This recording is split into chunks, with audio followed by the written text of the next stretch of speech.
how to fix WhatsApp stuck on restoring media. Hey guys, in this video I'm going to show you the ways to fix WhatsApp stuck on restoring media issue.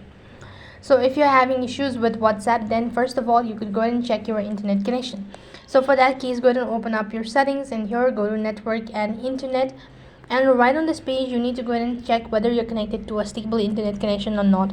If not, then you can switch over to mobile data, and likewise you could also switch over to Wi-Fi if you're not, and do the vice versa thing, and you should be able to fix the issue.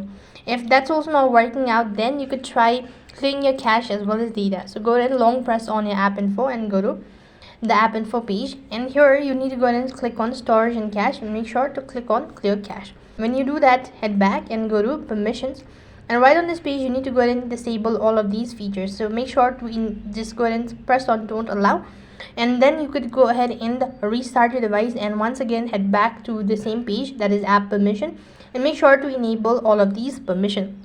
And that should be able to fix your WhatsApp stuck on restoring media. That is all for this video. I hope the video was helpful.